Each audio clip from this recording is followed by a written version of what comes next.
Bismillahirrahmanirrahim. Assalamualaikum warahmatullahi wabarakatuh. Apa kabar semuanya? Semoga kalian senantiasa ada dalam kesehatan dan dalam lindungan Allah Subhanahu wa taala. Amin ya rabbal alamin. Baiklah anak-anak, insyaallah untuk materi kali ini, yaitu materinya masih melanjutkan kisah Nabi Musa yang kemarin ya. Nah, kemarin dikisahkan bahwasanya Nabi Musa mendapatkan wahyu ya, atau menerima kenabian. Nah, singkat cerita, Nabi Musa pun akan kembali lagi ke negeri Mesir ya, seperti itu. Nah, bagaimana kisahnya kita akan simak bersama. Namun sebelumnya, langkah baiknya kita berdoa terlebih dahulu agar materi kali ini senantiasa ada dalam kelancaran ya. Amin ya rabbal alamin. Kita berdoa bersama-sama. Bismillahirrahmanirrahim. Raditu billahi robba wa bil islami dina wa bi muhammadin nabiyya wa rasula. Rabbi zidni ilman warzuqni fahman. Alhamdulillahi rabbil alamin. Alhamdulillahi rabbil alamin. Baiklah, langsung saja kita akan mulai materi kali ini. Nah, singkat cerita, berkat perlindungan Allah Subhanahu wa taala, Nabi Musa dan istrinya sampai di Mesir. Nabi Musa bertemu dengan saudaranya, yaitu Nabi Harun. Nabi Harun bercerita, selama Nabi Musa tiada, Raja Fir'aun semakin kejam. Banyak orang yang tak bersalah dibunuh olehnya. Negeri Mesir makin tidak aman. Nah, mendengar hal itu, Nabi Musa terketuk hatinya untuk meluruskan Raja Mesir ya, atau untuk berdakwah kepada Fir'aun. Tugas itu memang sudah merupakan kewajibannya sebagai rasul. Nah, suatu hari Nabi Musa mendatangi Raja Fir'aun ditemani Nabi Harun. Di gerbang istana, keduanya dicegat oleh para penjaga dan ditanya ya, kemudian mereka pun diperbolehkan masuk. Nah, mereka bertanya, siapa kalian? Tanya Raja Fir'aun. Musa dan Harun, utusan Allah Subhanahu wa taala, jawab mereka. Musa yang mana? Gumam Fir'aun sambil mengingat-ingat sesuatu. Nah, rupanya dia hampir lupa dengan Musa kecil yang lama tinggal di istananya. Ya, aku Musa yang pernah engkau angkat sebagai anak, tetapi akhirnya kau memburuku dan hendak kau bunuh. Jawab Nabi Musa, wahai Musa, sejak kecil engkau kurawat dan hidup bersama di istana. Mengapa engkau berani membunuh orang Kipti pada saat itu? Dan sekarang engkau datang mengaku sebagai utusan Allah. Tuhan yang mana? Tanya Fir'aun. Tanpa ragu Nabi Musa berkata, akulah utusan Allah, Harun juga utusannya. Tuhanku adalah Allah, tiada Tuhan selain Dia. Tidak, di atas bumi Mesir ini akulah Tuhan sekaligus raja kalian, kata Fir'aun.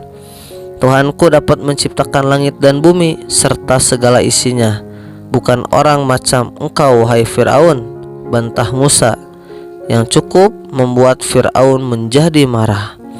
Dialog ini diabadikan di dalam Al-Quran surat Asy-Syu'ara ayat 18-20. Nabi Musa dan Nabi Harun terus berdebat dengan Fir'aun. Jika engkau kekasih Tuhanmu dan utusannya, tunjukkan bukti-buktinya tentang Fir'aun. Akhirnya Nabi Musa melemparkan tongkat yang dipegangnya. Tongkat itu berubah menjadi ular yang sangat besar. Fir'aun pun kaget setengah mati. Nabi Musa memegang ular itu dan kembali menjadi tongkat. Selanjutnya Nabi Musa memasukkan telapak tangannya ke balik baju. Saat dikeluarkan, telapak tangan itu memancarkan cahaya yang terang. Dalam hatinya Fir'aun merasa takjub, namun demi harga dirinya dia tetap sombong. Nah, ini pun diabadikan dalam Quran surat Asy-Syu'ara ayat 32-33. Itu sihir belaka. Tunggulah, engkau akan kuhadapkan dengan ahli sihir andalan kerajaan, ujar Fir'aun.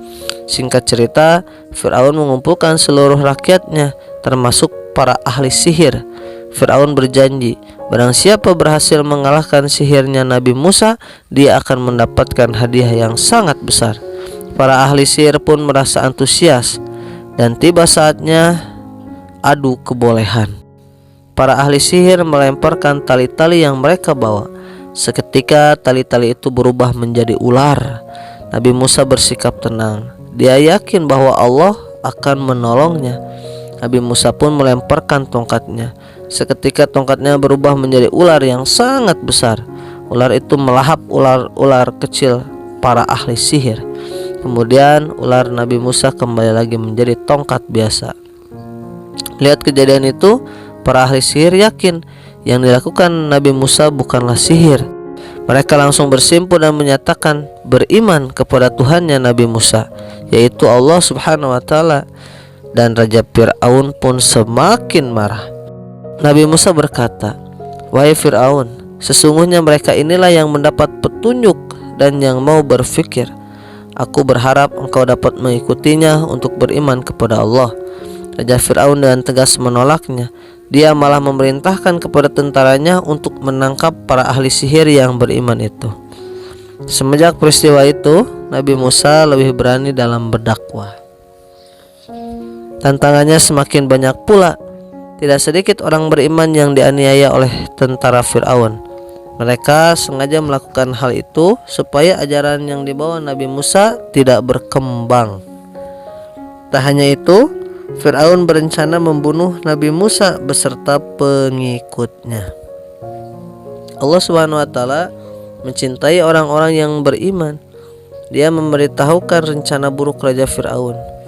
Nabi Musa pun segera mengajak para pengikutnya untuk pergi di malam itu juga. Mereka berjalan menuju Palestina. Keesokan pagi, tatkala mengetahui Nabi Musa dan para pengikutnya sudah tidak ada, Raja Fir'aun dan tentaranya berusaha mengejar. Mereka mengendarai kuda hingga hampir menyusul barisan Nabi Musa. Nabi Musa beserta pengikutnya sampai di tepi Laut Merah. Betapa kaget dan bingungnya mereka. Di depan lautan, di belakang tampak pasukan Fir'aun. Allah lantas memerintahkan Nabi Musa memukulkan tongkatnya ke lautan. Nah, air pun tiba-tiba membelah hingga tampak pasir di dasar lautan. Tanpa pikir panjang, Nabi Musa beserta pengikutnya turun melalui jalan tersebut. Fir'aun dan bala tentaranya terus mengejar. Tatkala melihat lautan terbelah, tentara Fir'aun merasa kaget. Fir'aun memerintahkan kepada tentaranya untuk terus mengejar Nabi Musa dan pengikutnya yang sudah menyeberang. Namun ketika tiba di tengah lautan, tiba-tiba air laut yang terbelah kembali menyatu, menelan Raja Fir'aun dan tentaranya. Semuanya tewas tenggelam. Dan peristiwa ini Allah abadikan di dalam Al-Quran surat Asy-Syu'ara ayat 60-66. Maka Fir'aun dan bala tentaranya dapat menyusul mereka di waktu matahari terbit. Maka setelah kedua golongan itu saling melihat, berkatalah pengikut-pengikut Musa, "Sesungguhnya kita benar-benar akan tersusul." Musa menjawab, "Sekali-kali tidak akan tersusul. Sesungguhnya Tuhanku besertaku, kelak Dia akan memberi petunjuk kepadaku." Lalu kami wahyukan kepada Musa, "Pukullah lautan itu dengan tongkatmu." Maka terbelahlah lautan itu, dan tiap-tiap belahan adalah seperti gunung yang besar. Dan di sanalah kami dekatkan golongan yang lain, dan kami selamatkan Musa dan orang-orang yang besertanya, dan kami tenggelamkan golongan yang lain itu. Nah, itu adalah arti dari Quran surat Asy-Syu'ara ayat 60-66. Nah, setelah kejadian itu, akhirnya Nabi Musa pun mendapat suatu pelajarannya, bahwasannya barang siapa yang sombong akan pangkat, harta dan jabatannya, maka itu akan menjadi celaka. Ya, nauzubillahi min dzalik. Nah, selanjutnya dikisahkan pula setelah itu ujian yang Allah berikan kepada Nabi Musa belum berakhir. Setelah menghadapi Fir'aun dan bala tentaranya, Nabi Musa harus menghadapi pengingkaran kaumnya sendiri, Samiri. Nah, ialah pimpinan dari kaum Nabi Musa yang ingkar. Ini adalah salah satu orang atau umatnya Nabi Musa yang ingkar, ya. Suatu hari Nabi Musa memberitahukan kepada kaumnya, dia harus menghadap Tuhannya untuk menerima wahyu selama 40 hari. Nabi Musa mengamanahkan kepemimpinan kepada Nabi Harun ya. Atas ajakan Samiri, sebagian kaum murtad. Mereka berdalih Nabi Musa berbohong dan tidak akan kembali. Lantas mereka bersama-sama membuat patung dari emas. Mereka mengumpulkan emas yang dimiliki lalu membakarnya untuk dibuat patung anak sapi. Nabi Harun berusaha melarang dan memberikan peringatan, namun sama sekali tidak dihiraukan.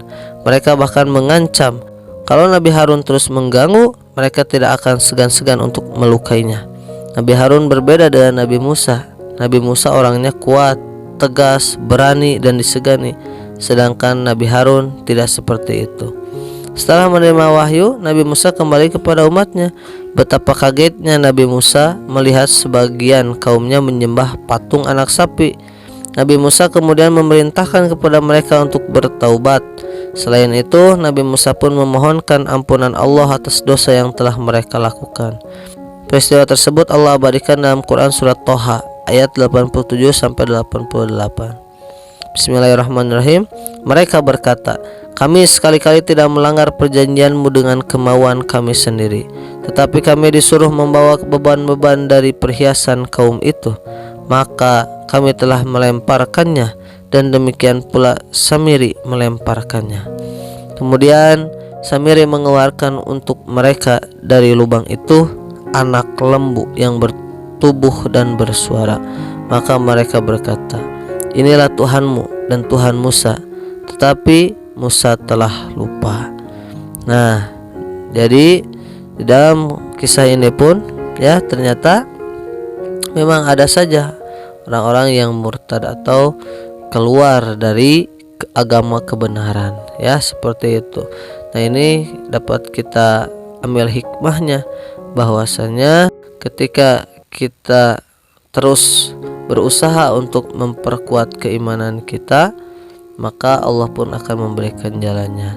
Namun jangan sampai ketika kita sudah diberikan kenikmatan oleh Allah Subhanahu wa taala, lantas kita tidak bersyukur, kita tidak mensyukurinya ya, atau bahkan menjadi murtad ya, keluar dari agama Islam atau keluar dari agama kebenaran.